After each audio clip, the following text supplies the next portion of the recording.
Assalamu alaikum warahmatullahi wabarakatuh. Welcome back class 7th. Today we are going to start the second chapter of unit test 2 course, that is chapter number 15, parallel lines. We know that intersecting lines are the lines that meet at a point. So the lines which do not meet are parallel lines, like line L and M. Here they do not meet even if they are extended, or you can call them a line which do not intersect, or you can call that parallel lines are those lines which do not intersect, or you can say that the parallel lines are the lines which do not meet even if they are extended. So here the line L and M are parallel line, but this definition of parallel line is not correct. Let us understand the correct definition of parallel line. Consider a plane A. Suppose we have a line P at plane A and a line Q passing through plane A, and this line Q is perpendicular to this plane A. These lines will never meet, right? So these lines are parallel lines.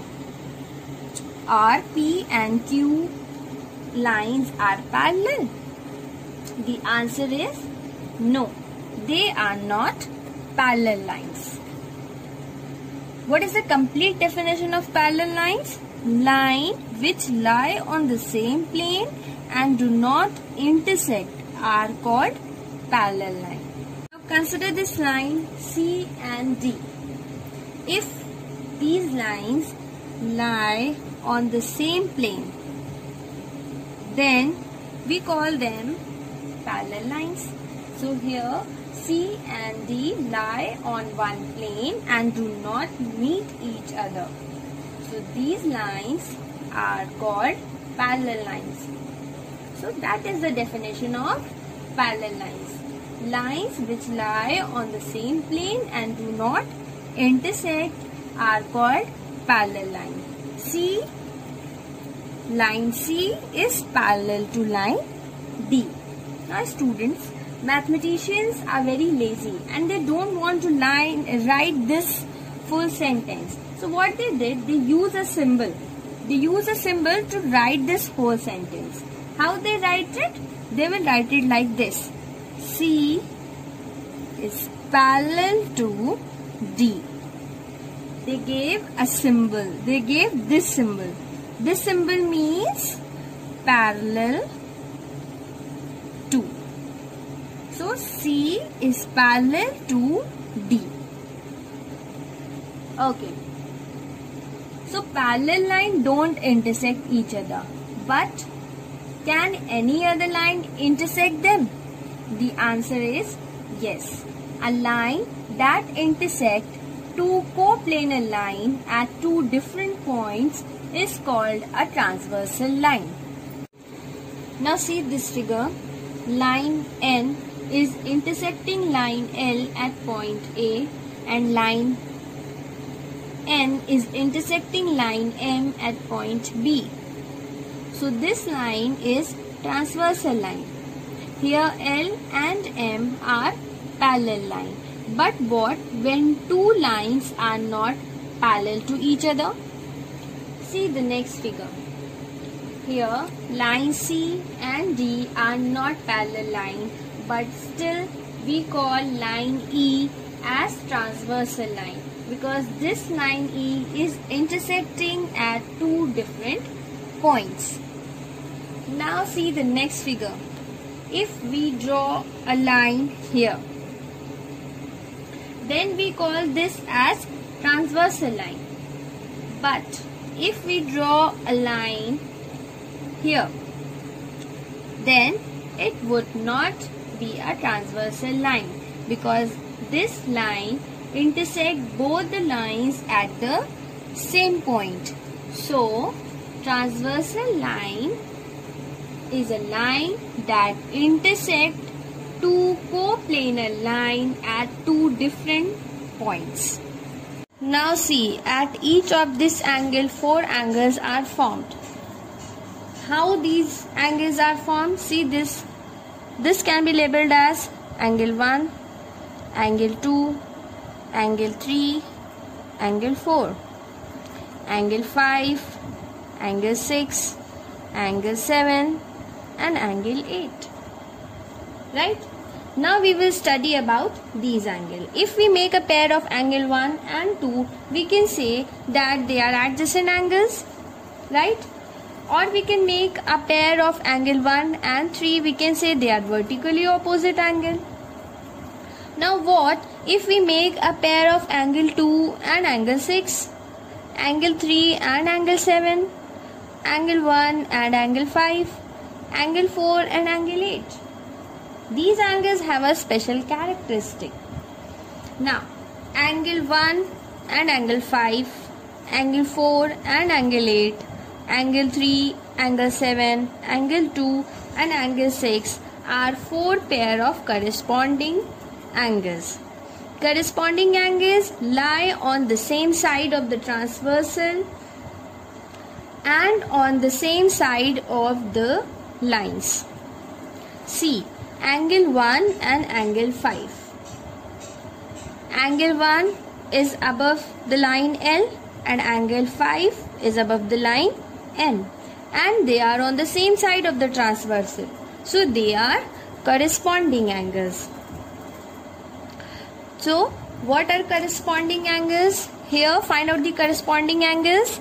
Angle 1 and angle 5 are corresponding angles.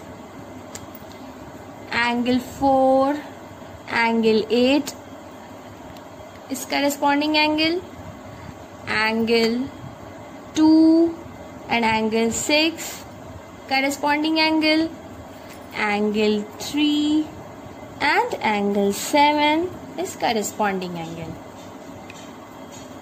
Interior angle. The angle which lie within the two lines are called interior angle. Here angle 3, angle 4, angle 5 and angle 6 are interior angle.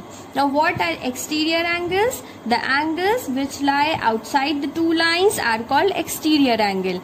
Angle 1, angle 2, angle 8 and angle 7 are exterior angles. Now what are alternate interior angles?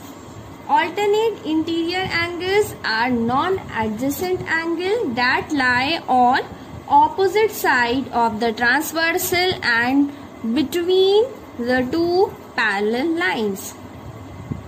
Angle 3 and angle 5, angle 4 and angle 6 are two pairs of alternate interior angles. Angle 4 and angle 6, angle 3 and angle 5 are alternate interior angles. Now what are alternate exterior angles? The angles that lie on opposite side of transversal and outside the two parallel lines are called alternate exterior angles. Like this angle, angle 1 and angle 7, angle 2 and angle 8 are alternate exterior angle. Next is co-interior angle. Co-interior angles are angles that lie on the same side of the transversal and within the two parallel lines. Like this, angle 4 and angle 5, angle 3 and angle 6 are two pairs of co-interior angles. Now if two parallel lines are cut by transversal, then the corresponding angles are equal. So angle 2 is equals to angle 6, angle 3 is equals to angle 7, angle 1 is equals to angle 5 and angle 4 is equals to angle 8. If two parallel lines are cut by transversal, then their alternate interior angles are also equal. Angle 4 is equals to angle 6, angle 3 is equals to angle 5. Similarly, alternate exterior angles are also equal. Angle 1 is equals to angle 7 and angle 2 is equals to angle 8. Now, if two parallel lines are cut by transversal, then the two pairs of co-interior angles are supplementary. That means angle 4 plus angle 5 is equals to 180 degree. Angle 3 plus angle 6 is equals to 180 degree. Okay, that's it. Now students, I am sending the worksheet so that the concept will be more clear to you. Solve those questions which I have given in worksheet in your practice register. Thank you.